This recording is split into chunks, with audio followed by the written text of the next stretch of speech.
แล้วนี่ 4-5 มื้อแล้ว 4-5 มื้อแล้วอ๋อตะกี้ก็เลยร่อนไป เดินล่อนไป ไปขอไปหัดไปนี่ขอกินขออยู่เนาะอืมไปขอกินขออยู่พี่น้องเลยทางเบาลั่นเจ้าน้องคอยอยู่ทางเบาลั่นนี่แหละพี่น้องเลยเนาะพันอายุเพิ่งจะ20 กว่าปีถ้าว่า FC ท่านใดมีงานมีการก็อยากให้เพิ่นไปเฮ็ดไปทำก็ไปเนาะ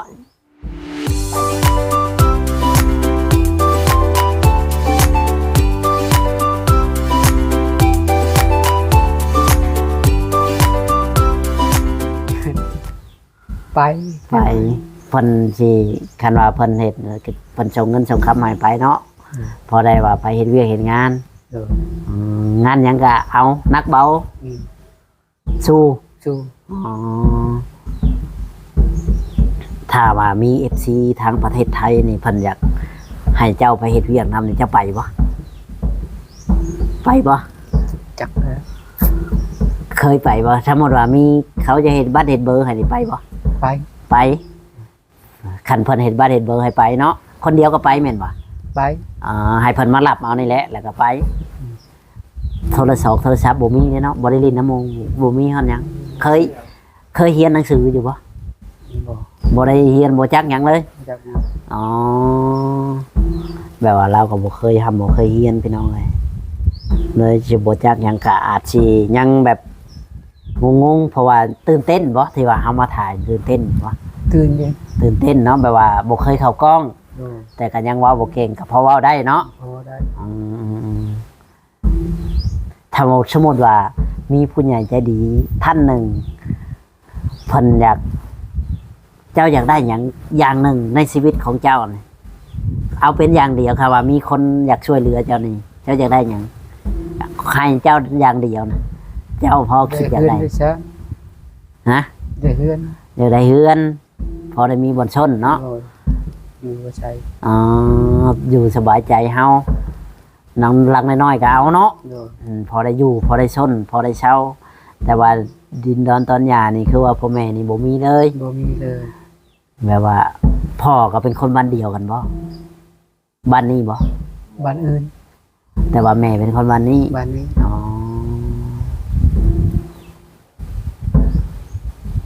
วันนี้เพิ่นก็แยกจากกันไปพี่น้องเลยทิม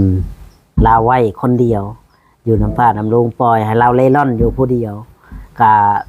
ตามกรรมตามเวรเนาะปล่อยไปแบบ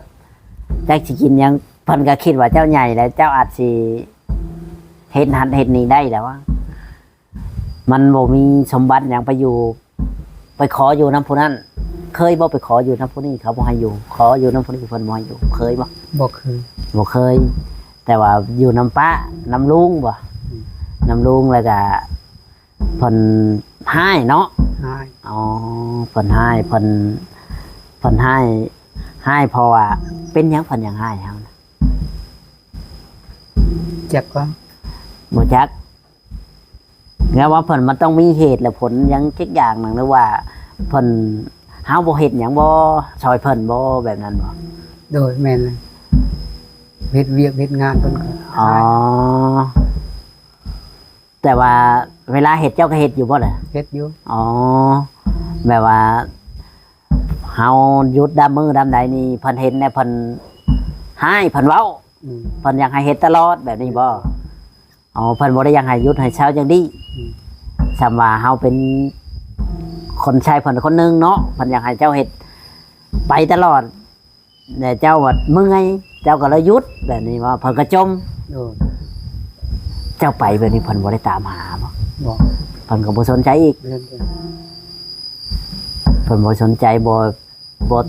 ถามบ่หยังอีกว่าไปอยู่ไสก็แล้วแต่มึงอย่างฉันอย่างซี่แล้วแต่อ๋อเราแบบว่าเฮ็ดอยู่เวลาเฮ็ดเวียกเราก็เฮ็ดอยู่เนาะแต่ว่าในเมื่อมันเมื่อยก็จะหยุดนี่เพิ่นบ่เห็นเฮาเฮ็ดเลยเพิ่นเว้าแบบนี้บ่ โดย เพิ่นเว้าเพิ่นจมให้ ประจม เพิ่นจมว่าอยากหนี้ไปใช้ก็หนี้อยากไปใช้ก็ไปแบบนี้บ่ โดย อ๋อกูบ่เอามึงแล้วอย่างฉันอย่างซี่ น้อยใจปะที่เพิ่นเบาเลยน้อยใจปะ น้อยอยู่น้อยใจนะ แต่ว่า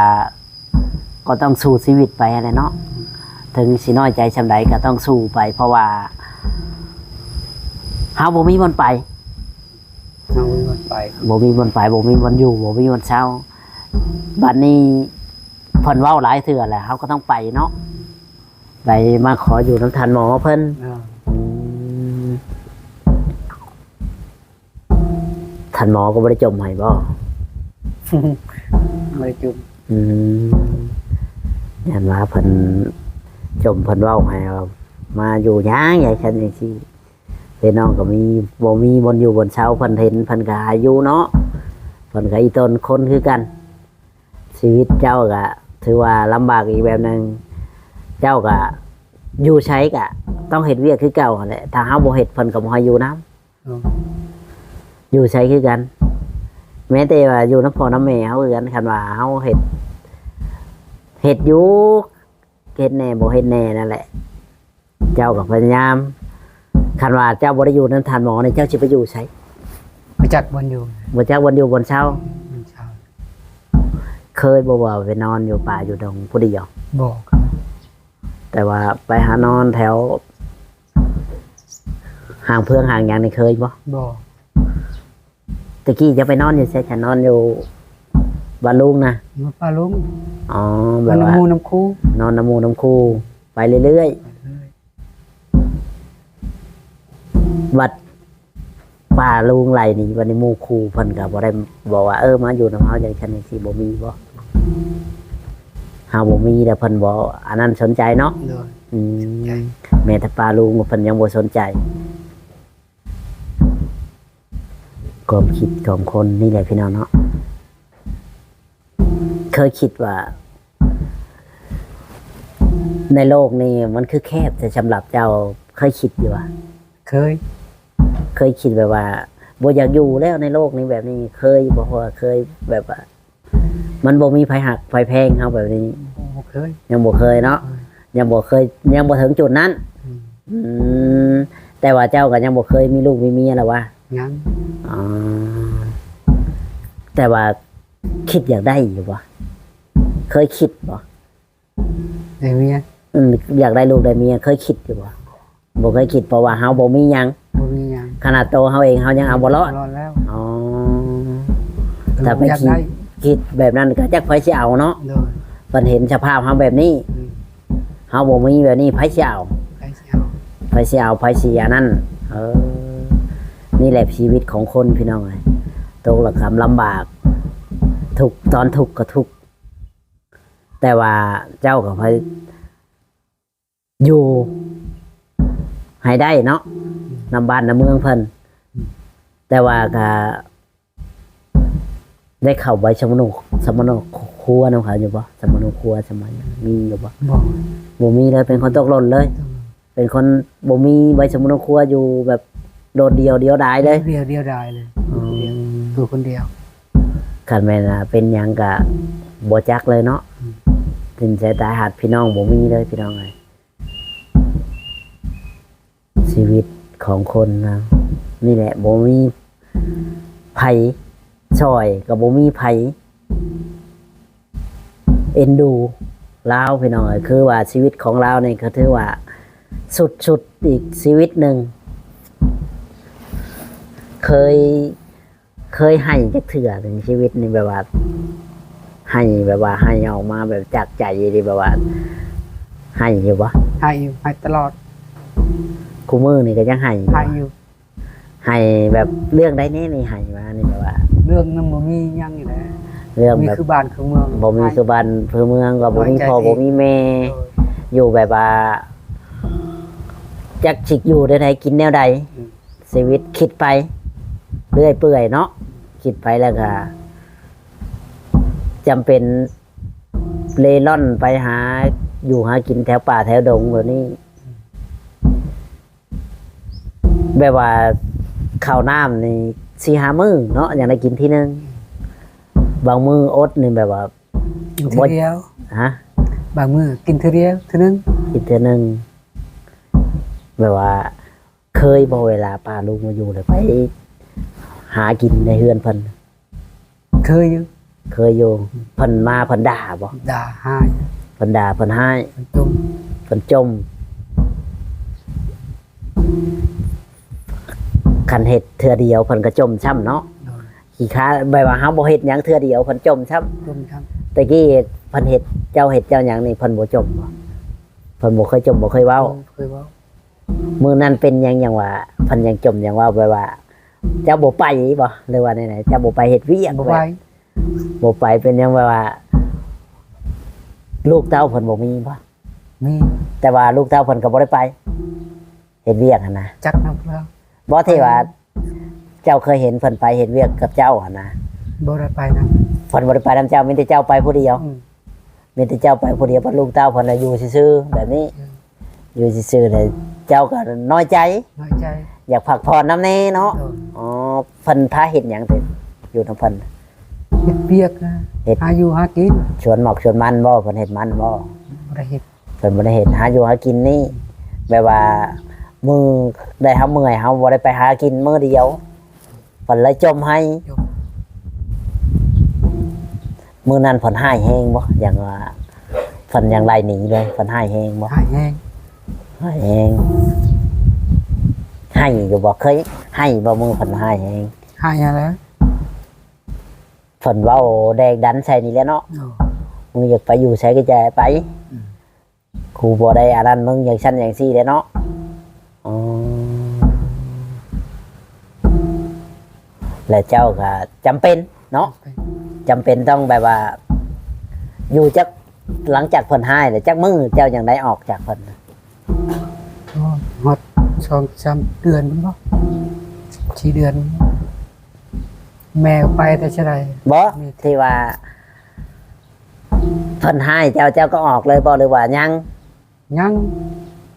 ไปเลินอยู่เฮือนเพิ่นเวลาไป เพิ่นบ่ได้เพิ่นเอิ้นกินข้าวกินน้ำเนี่ยบ่ บอก เพิ่นเคยเสี่ยงกับข้าวกับน้ำเนี่ยบ่ เชิง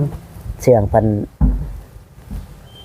เสี่ยงบ่ให้กิน ไม่กิน อืม กินหน้าเพิ่นก็เว้า เห็นหน้าเพิ่นเว่าบ่ใช่ ใส่บ่ใส่นี่ไหนบ่เล่าให้เฮาฟังสักน้อยหนึงได้บ่ ใหญ่แล้วเป็นหยังเขาอะใหญ่แล้วบ่จะหาอยู่หากิน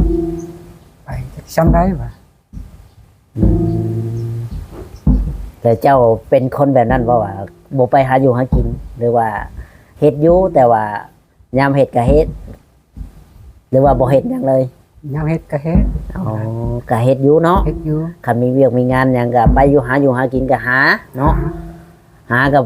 ยามมันได้ก็ยังได้กินแม่นบ่ แม่น จำเอาได้เพิ่นก็เว้า แบบนั้น มึงไปหมดมือหมดเว้นบ่ได้หยังมีแต่ว่าเฮาไปเล่นอย่างเดียวเพิ่นคิดอย่างนั้น แต่ว่าบ่ฮู้เชื่อว่าไปนะมันบ่ได้เด้ซะเพิ่นบ่คิดว่ามันบ่ได้ จักเพิ่น บ่เพิ่นบ่จักเลยเนาะอืมเพิ่นบ่คิดว่าตอนว่าเฮาหาบ่ได้เด้จ้ะเฮามือตัวเปล่าแบบนี้น่ะ มีแต่ว่าเฮานี่ไปเล่นอย่างเดียวเนาะเพิ่นคิดอย่างนั้นโอ้เคยได้หลายที่สุดนี่เคยไปหานี่หาอย่างได้หลายที่สุด บ่เคยได้ บ่เคยได้หลายแต่ บ่เคย ได้แต่พอได้กิน บ่ได้กิน อืมเคยบอกไปหาการกบการเขียน เคย เคย แต่ว่าได้มากะเอามาชูเพิ่นกินนั่นเลยเนาะ มันชื่อคายน้ำ อ๋อได้หลายก็ขายน้ำเจ้าบ่ไปขายเอง หรือว่าเพิ่นขายให้ คายเพิ่นขายให้ มันขายแล้วเพิ่นเอาเงินมาให้ อืม อ๋อ เดือเพิ่นก็ขอข้าวให้ บางเทื่อเพิ่นก็เอากบเอาเขียนเอาไปแลก แลกข้าวขอ แลกมากินเองนี่ กินเอง อ๋อเจ้าเคยบ่เอาไปแลกเอง บอก เคย เคยอยู่ เคยอยู่ เคยอยู่ จักเถื่อแหละเคยไปเอาไปแลกแบบว่าไปอันนี้โอ้เฮาสิเอาข้าวเฮาบ่เอาเงินบ่แบบเอาอันนี้บ่ เจอกับไปแลกน้ำป้าลำลุงแล้ว อ๋อไปขอ เครียด แลกเพื่อนใกล้ๆนี่เนาะ เออ ป้าลุงแบบว่า ภูมิเข้าไป เหมือนว่าตอนมาขายบ่นี่ อืม เจ้าก็ว่ามาแลกเขา แลกข้าวเจอขายให้แน่ อืมแต่กรรมลำบากพี่น้องเลยนี่แหละชีวิตของเฮาสุดๆอีกอันหนึงพี่น้องเลยทางซื้อในด้านหน้าลืมซื้อเลย ชื่อร้าน น้ำเบาลั่นพี่น้องเลยพูดเลยไป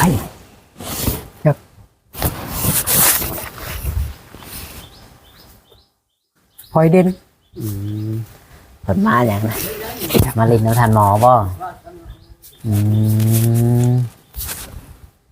เนาะชีวิตของคนเฮานี่แหละโอเคพี่น้องเนาะคลิปนี้กับซิโบมี่ยังหลายครับก็สิขอจบคลิปไปก่อนแล้วก็มาถ่ายพันดนเติบเลยพี่น้องเนาะโอเคสวัสดีเลยสบายดี สวัสดี โอ้ย